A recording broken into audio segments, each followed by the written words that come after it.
Road ప్రమాదానికి కారణమైన police కార్లో గంజాయి ఉండటం కలకలం రేపింది. అద్దంకి మండలంలో జరిగిన ఈ ఘటనకు సంబంధించి గ్రామస్తులు ప్రత్యక్ష సాక్షుల కథనం మేరకు ఆదివారం సాయంత్రం శంకవరప్పాడు వద్ద ఓ ఆటోను ఎదురుగా వస్తున్న కారు ఢీకొంది. ఈ ప్రమాదంలో ఆటో డ్రైవర్ సహా 2 గాయపడ్డారు. కారులో సంతమాగులూరు, బల్లికురవ ఎస్ఐలు నాగమల్లేశ్వరరావు, నాగరాజు ఉన్నారు. ప్రమాదం గురించి తెలుసుకున్న బాధితుల బంధువులు, స్థానికులు అక్కడకు చేరుకుని ఆందోళన చేపట్టారు. కారు డిక్కీలో మద్యం సీసాలు, గంజాయి సంచులున్నాయంటూ కారును అడ్డుకున్నారు. ఈ ఘటనపై దర్శి డీఎస్పీ బాలమురళీకృష్ణ మీడియాతో మాట్లాడారు. దొంగతనాలపై దర్యాప్తులో భాగంగా అద్దంకి మండలం ధర్మవరం ప్రాంతానికి పోలీసులు ప్రైవేటు వాహనాల్లో వెళ్లారు. నిందితుణ్ణి వెంబడించినప్పుడు తన వద్దనున్న సంచిని వదిలి పరారయ్యాడు. పోలీసులు అందులో గంజాయి ప్యాకెట్లు, బీరు సీసాలున్నట్లు గుర్తించి కారులో తీసుకొస్తున్నారు. అప్పుడే శంకవరప్పాడు వద్ద ప్రమాదం జరిగింది. అద్దంకి పోలీస్ స్టేషన్లో సంతమాగులూరు ఎస్ఐ ఫిర్యాదు చేశారు అని డీఎస్పీ తెలిపారు.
పంపించేశారు ఇక్కడ నుంచి. వాళ్ళు లేకుండా పబ్లిక్ తెలియదా?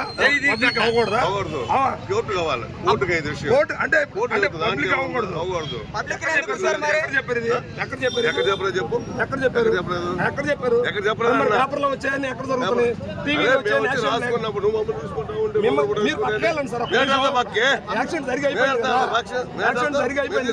వాళ్ళు పంపించేశారు ఇక్కడ లేరు. వాళ్ళు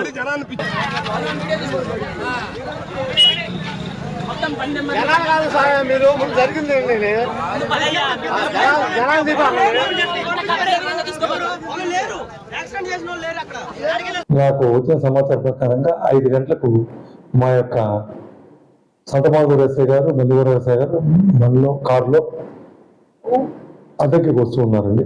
అంటే వాళ్ళ అబ్బాయికి కడుపులో నొప్పని బల్లికురవ ఎస్ఐ గారికి తెలిసి వస్తున్నారు. వస్తూ ఉంటే ధర్మవరం దాటిన తర్వాత స్పీడ్ బ్రేకర్స్ ఏదో ఉన్నాయి, అక్కడ బండి స్లోగా అవుతుంది. ధర్మవరం పక్కనే స్పీడ్ బ్రేకర్ పక్కనే కొంత ముందుగా ఒక 2 వీలర్ పట్టుకుని ఒక అబ్బాయి ఉన్నాడు. అబ్బాయి చేతిలో ఒక సంచి ఉంది. వీళ్ళిద్దరూ చూసి వేరే పోలీసులు వచ్చారు అని చెప్పి బండి సంచి వదిలేసి అబ్బాయి 2 వీలర్ స్టార్ట్ చేసి పారిపోవడం చేశారు. వీళ్ళిద్దరు మనం చూసి ఎందుకు పారిపోతామని చెప్పి కారు దిగి ఆ యొక్క సంచిలో చూస్తే గంజా ఒక సుమారు 2 కేజీలు అంటున్నారు. ఇంకా నేను తూకం వేయలేదండి. 2 కేజీలు గంజాలు ప్లస్ వచ్చిందంటే ఒక ఫుల్ బాటిల్, ఒక బీర్ బాటిల్ సంచిలో ఉన్నాయి. ఎట్లా చెప్పి వేసుకొని వాడేవడరా అని చెప్పి వీళ్ళు ఏం చేశారంటే వాళ్ళు చేసేది బిల్ చేశారు. వాడు 150 మీటర్లు పైన వెళ్ళిపోయాడు. వీళ్ళు మళ్ళీ వెళ్ళే లోపల వీళ్ళకి స్పీడ్ పెంచారు, పట్టుకుందాం అని చెప్పి ఈ క్రమంలో చేయటంలో కొంత దూరం వచ్చే లోపల ఏంటంటే ఏం జరిగిందంటే రెడ్డిపాలెం ఏరియా దగ్గరికి వచ్చే లోపల ఒక 2 వీలర్ అడ్డం వచ్చింది. దాన్ని దాటుకోపోయే క్రమంలో చేశారు. ఒక ముందు పోయిన ఆటో ఏంటంటే గుద్దేశారు. ఈ ఆటో వెనక పక్క గుద్దారు. వెనక పక్క ముందు పోయే ఆటోని వెనక నుంచి గుద్దారు. ఆటో టక్కర్ అయింది. ఆటోలో 4 ఉన్నారు. ఆ 4 వచ్చిందంటే కింద పడిపోయినారు. 4కి ఇంజరీస్ తగిలాయి. ఎస్ఐలు 2 దిగి వాళ్ళని ఒక ఫోన్ చేసి 108 ఫోన్ చేసి అది కూడా కాకుండా లేట్ అవుతుందని చెప్పి ఒక కార్డు పిలిపించి కారులో వేసుకొని బాధ్యతాయుతంగా ఒక యాక్సిడెంట్ జరిగితే ఏం చేయాలో ప్రాణాలు నిలబెట్టాలి కాబట్టి వీళ్ళు ఏంటంటే హాస్పిటల్కి తీసుకెళ్ళారు. హాస్పిటల్లో జాయిన్ చేశారు. 3కి సింపుల్ చేసి ఇబ్బందులు అన్నారు, ట్రీట్మెంట్ చేశారు, పంపించేశారు. ఒక ఆవిడకి మొత్తం ఏంటంటే ఫ్రాక్చర్ అయింది అన్నారు, వాసింగ్ ఉన్నారు కాళ్ళు. ఆవిడ ఏంటంటే వెంకటరమణ వచ్చిందంటే ఒంగోలు పంపించారు. ఇది చేసి ఈ యొక్క ఎంతైతే చేయాలో చేసి మరలా వచ్చిందంటే ఈ క్రమంలో ఈ యొక్క విలేజెస్ దీంట్లో వచ్చిందంటే మాకు కార్లు చూపించాల్సిందే, కార్లు లాగా ఉన్నవి, కార్లు ముందు ఉన్నవి, కార్లో వచ్చేసి ఎవరో ఒకరు ఏదో ఒక మాట మాట్లాడుతుంటారు. వాస్తవంగా జరిగింది ఒక పోలీస్ ఆఫీసర్ ఏ విధంగా చేయాలో, మఫ్టీలో ఉన్న యూనిఫామ్ లో ఉన్న పోలీస్ ఆఫీసరే ఈ యొక్క ఏంటంటే జ్యూడిక్షనే కాకుండా ఏ జ్యూడిక్షన్ ఉన్నా కూడా గంజాయి లాంటివి ఉన్నప్పుడు ఖచ్చితంగా రియాక్ట్ అవుతారు. వీళ్ళిద్దరూ ఏంటంటే అర్థం రియాక్ట్ అయ్యారు. కాబట్టి వీళ్ళని చేసింది మంచి పని చేశారు, గుడ్డోరు చేశారండి. పొరపాటు ఏంటంటే యాక్షన్ జరగడమే దాని దురదృష్టకరం. అయినప్పటికీ వాళ్ళ వంతు పాత్ర వాళ్ళు పోషించారు.